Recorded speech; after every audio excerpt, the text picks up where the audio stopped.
안녕하세요. 상식이 도인되는 지식스쿨 최 기자입니다. 오늘은 이상스쿨에서 뜨거운 관심을 받았던 소식을 모아봤습니다.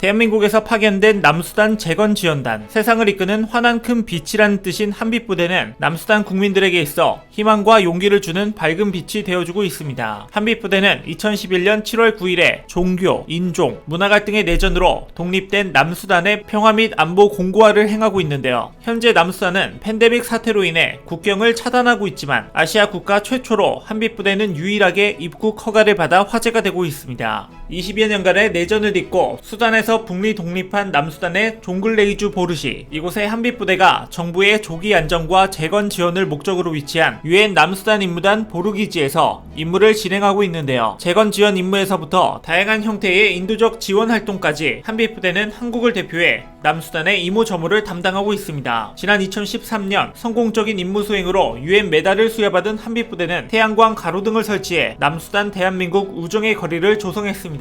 이런 추가적인 유지 보수 비용을 들이지 않고도 반영구적으로 사용할 수 있는 발광 다이오드가 이용되어 밤늦은 시간에도 경제 활동을 하는 사람들이 늘어나고 범죄율이 감소하는 효과를 보이기도 했습니다. 이 태양광 가로등이 설치된 전봇대 아래에는 태극기와 남수단 국기가 나란히 개양되어 있으며 남수단 대한민국 우정의 거리라고 표기된 간판 뒤편에는 한빛부대 주요 파병 성과가 적혀있기도 합니다. 또한 아프리카 동북부의 젖줄인 백나일강이 관통하는 지역의 일대를 재건하며 이제는 현지인들에게 신이 내린 축복이라는 칭송까지 받을 만큼 중요한 존재가 되었는데요. 특히 집중호우로 엉망이 된 18km의 주요 간선도로와 유실된 제방을 긴급 복구하며 인구 20만 명의 도시가 침수될 위기를 막아내기도 해 현지 언론에서 주목을 받기도 했습니다. 과거 국제사회의 도움으로 6.25 전쟁의 상흔을 딛고 이젠 세계 10위권의 경제 강국이 된 대한민국은 국제사회의 일원이 되어 도움이 필요한 남수단 국민들에게 대한민국처럼 될 수 있다는 희망을 심어주고 있는데요. 남수단 정부의 수원 사업인 보르시와 수도 주바 간 194km 도로 중 125km 구간의 도로 보수 공사를 완료하여 남수단의 새로운 희망의 동맥 역할을 하기도 했습니다. 현재는 대민 의료 지원을 통한 진료, 복약 지도와 전력 부족으로 운영에 어려움을 겪는 주립병원의 발전기를 공유하고 현지 여건에 맞는 농업기술 전수를 위한 농장을 자체 운영해 주민들의 자립을 돕고 있는 중입니다. 그리고 한빛부대는 팬데믹으로 출입이 불가능한 남수단의 입국 허가를 아시아 국가 중 유일하게 받아내어 부대원을 태워 출국한 뒤 아프리카 교민들을 태우고 귀국할 예정에 있는 상태입니다. 또한 마스크, 방호복 등 방역 물자를 보급하고 유사시를 대비한 상황 조치 훈련으로 완벽한 교대를 예정하고 있는 상태입니다. 또한 지난해 5월 수술을 받기 위해 이집트에서 한국까지 날아온 남수단의 부녀를 위해 연세대 세브란스 병원이 항공료와 수술 비용 그리고 한국 체류비까지 지원하며 양국가의 마음 따뜻한 소식을 전했는데요. 한빛부대는 물론 온정을 베푼 한국의 사례들로 인하여 팬데믹 이후 한국과 남수단 간의 관계는 더욱 돈독해지지 않을까 하는 생각이 듭니다.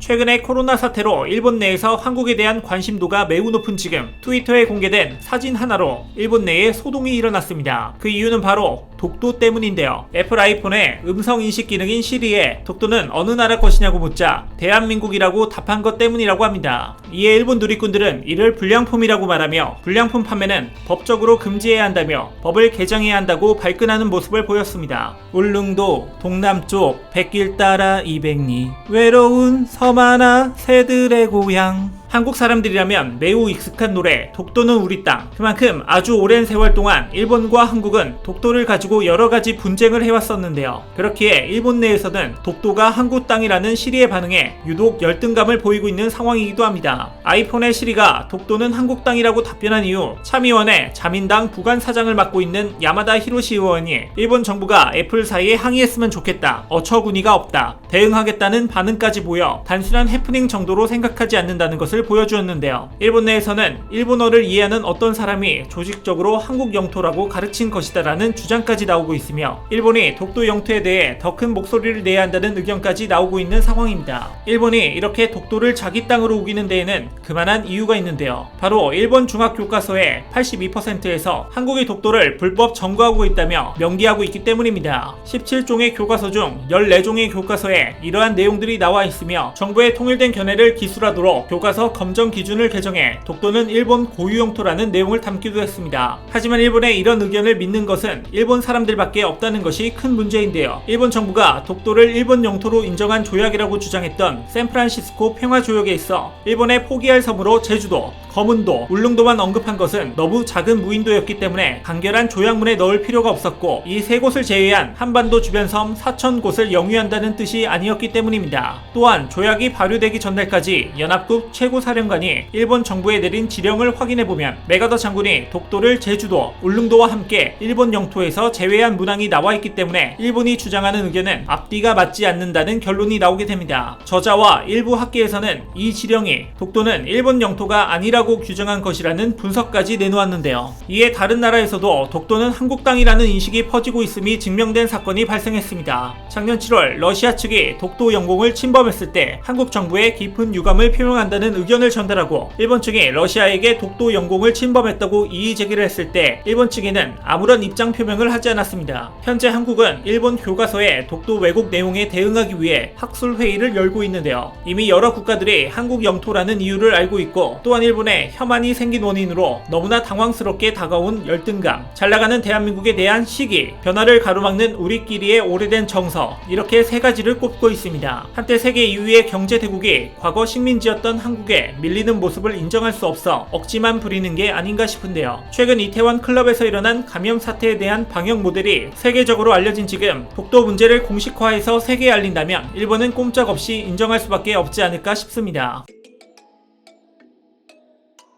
현재 전 세계는 끝을 모르는 경기 침체를 겪고 있습니다. 바로 언제 끝날지 모르는 코로나 위기 사태가 그 이유인데요. 각국에서는 경기 부양책들을 시행하며 분위기가 반전되기를 기대하고 있는 상황입니다. 한국의 경우 3차 추경을 통해 경기 부양책을 내놓아 시민들을 책임졌는데요. 특히 이 중 재난지원금은 바로 옆나라인 일본과 많은 차이를 보여 외신에서 주목하고 있는 중입니다. 특히 일본의 재난지원금 온라인 지급이 우편보다 늦다는 사실이 밝혀져 큰 비난을 받고 있습니다. 스마트폰으로 신청하고 하루에서 이틀만 지나면 지급이 되는 한국의 긴급 재난지원금 시스템, 금융 앱만으로도 신청이 가능하며 오부제를 실시해서 한 주 만에 전체 가구의 80%가 재난지원금을 수령하는 모습을 보여주었는데요. 블룸버그 통신은 기술 적응력 높은 한국은 중앙 집권적 행정 능력과 국민 식별 시스템으로 빛을 보았다. 세계에서 가장 빠른 광대역 및 무선 네트워크 인프라, 높은 스마트폰 보급률로 전 국민이 편하게 신청할 수 있었다고 설명했습니다. 반면 일본은 같은 날 지방자치단체의 72%가 재난지원금에 대한 신청서 우편 발송을 시작했는데요. 온라인 신청마저도 우편을 통해 안내해 비웃음을 샀습니다. 게다가 일본의 인구 중 16%만이 온라인 신청에 필요한 카드와 개인 식별 번호를 가지고 있었기 때문에 수백 명이 수시간 동안 관공서 앞에 진을 치는 풍경이 연출되기도 했습니다. 게다가 평소 잘 사용하지 않던 개인 식별 번호인 마이넘버가 온라인 신청에 필요해지자 이를 신청하는 사람들이 늘어나 지방자치단체에 마비가 올 만큼 일손이 바빠진 상태에 도달했습니다. 지자체 온라인 신청이 우편 신청 처리보다 몇 배나 시간이 더 걸리는 본말 정도 상태라고 평하며 일본 내 온라인 시스템에 대한 불만을 표출하기도 했습니다. 이런 상황 속에서 일본의 한 매체가 한국의 재난지원금 신청 과정이 불필요한 군더더기 없이 간결하고 빠르게 이루어진다며 우수한 시스템이 한국에 있다고 부러움 섞인 기사를 내보내자 일본 네티즌들은 또 열등감을 보였습니다. 한국은 통신 내역과 카드 내역 등 개인 정보를 모두 국가에서 관리해 사생활을 감시하기 때문에 가능한 것이다. 일본에서는 아직 국민 감시를 시행하지 않기 때문에 한국과는 비교되지 않는다 등 상식에서 벗어난 무지한 댓글들이 있었습니다. 이뿐만 아니라 일본 국민들은 한국은 재난지원금을 대형 백화점이나 마트에서 못 쓴다며 도대체 어디에 쓸 수 있느냐고 비아냥거리기도 했는데요. 일본은 한국과 다르게 신용카드를 쓸 수 있는 곳이 백화점이나 대형마트 등 대형 쇼핑몰밖에 없어 대부분의 결제를 현금으로 하고 있습니다. 일본이 이렇게 아날로그 방식을 사용하는 상황이다 보니 한국이 카드를 통해 재난지원금을 받는 것을 이해하지 못한 것입니다. 항상 아날로그를 고수해온 일본의 단점은 재난지원금뿐만이 아니었는데요. 도쿄 확진자를 관리할 때 정보 누락과 중복 사태가 발생해 일본이 발칵 뒤집혔던 이유도 수기로 작성한 서류를 팩스로 주고받는 행정 때문에 벌어진 일이었습니다. 최근까지도 코로나 환자에 대한 보고에 있어 표준 서류를 수기로 작성해 관할 보건소에 팩스로 전송하는 방법을 사용하고 있습니다. 그렇기에 보건소 간의 데이터 공유가 어려운 문제와 함께 하루 200명분의 문서가 팩스 한 개로 들어오는 일이 발생하기도 했습니다. 니케이 신문은 대만과 한국이 빅데이터를 비롯한 스마트폰을 적극적으로 활용해 확산을 억제한 모습을 배우라며 필요하다며 일본의 대책을 지적했으며 현재의 한국은 일본보다 훨씬 앞서 있다는 평가를 내놓기도 했습니다. 그도 그럴 것이 일본은 한국보다 전자정부에 투자한 금액이 20배 많을 정도이기에 지금 보여지는 양상이 더욱 크게 다가올 것 같습니다. 한국은 이제 또 다른 미래를 계획하며 앞으로의 상황에 대처할 준비를 하고 있는데요. 내년 1월부터 코로나로 인해 취업을 못하는 저소득의 청년 백수나 고령 구직자 등의 다양한 계층에게 있어 국민 취업 제도를 통해 사회적 안정망을 형성할 계획을 세우고 있습니다. 이미 IT 강국으로서 다른 국가들보다 앞선 방역을 통제했던 한국과 아직도 아날로그에 멈춰져 있는 일본, 앞으로는 포스트 코로나에 있어 양국 간의 격차가 더욱 벌어질 것으로 예상되는데요.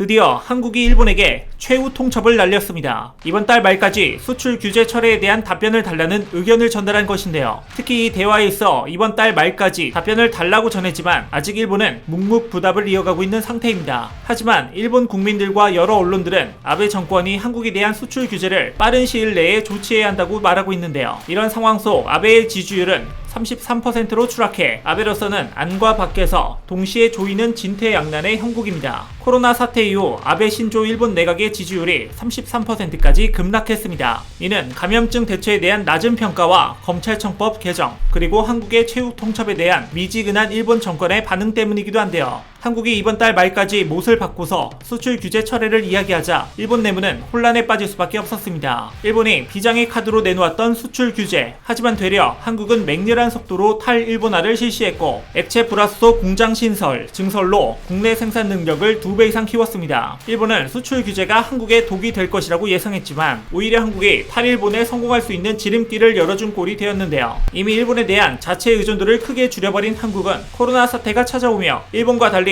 전 세계인들에게 방역 방식을 극찬까지 받고 있는 상황인데요. 그동안 그래왔듯 일본이 한국의 방역 방식을 여러 언론을 통해 조롱하는 사이 양국 간 코로나 사태 대응에 큰 격차가 벌어지기도 했습니다. 결국 한국 수출 규제에 대한 일본 정권의 반응이 없자 일본 언론들이 먼저 발벗고 일본 정권을 저격하기 시작했습니다. 일본 아사히 신문은 한국에서 의료 물자를 보내주려는 움직임이 있었지만 일본 내 반환 운동을 한국 정부가 의식하지 않을 수 없고, 이런 상황에서도 일본 정부는 한국에 대한 지원 요청에 신중한 자세를 바꾸지 않고 있다고 지적했으며 쓸데없는 흥정에 들어갈 여유가 없다며 일본 정부를 신랄하게 꼬집었습니다. 이에 따라 일본 정부는 한국에 백기를 둘 수밖에 없었는데요. 일본 정부는 코로나에 효과적으로 대응하기 위해 한국의 경험을 공유받고 싶다는 뜻을 표명했습니다. 화상으로 열린 한중일 보건장관회의에서 바이러스는 국경이 없으며 3국이 한층 더 협력하는 것이 중요하다고 밝히며 감염의 확산을 막는 방법에 도움을 달라는 요청을 보냈습니다. 또한 한국발 입국 금지에 대해 사업과 연구 목적의 방문은 제한적으로 허용하는 방안을 검토하기 시작했습니다. 일본 요미우리 신문에 따르면 일본 정부 관계자가 수출 규제 완화를 긍정적으로 검토 중임을 밝혔다고 하는데요. 그 외 연일 일본 언론들은 일본 정부에 한국과의 관계 정상화를 요구하고 있습니다. 아무래도 국민의 생명을 지키는 것은 최우선 정책 과제라는 기사를 실은 것으로 보아 코로나19 위기에 대한 불안감이 언론으로 표출되고 있는 상황인 것 같습니다. 일본이 한국을 눌러버리려 시도했던 수출 규제, 하지만 그 이후 일본과 한국의 상황은 완전히 역전되어 버렸는데요. 과연 일본 정부는 어떤 선택을 내리게 될지 지켜봐야 할 것 같습니다. 이와 관련된 여러분들의 다양한 의견을 댓글로 남겨주시면 감사하겠습니다. 혹시 주식하시나요? 반도체 관련 급등 종목이 알고 싶으시다면 오른쪽 버튼을 클릭해주세요.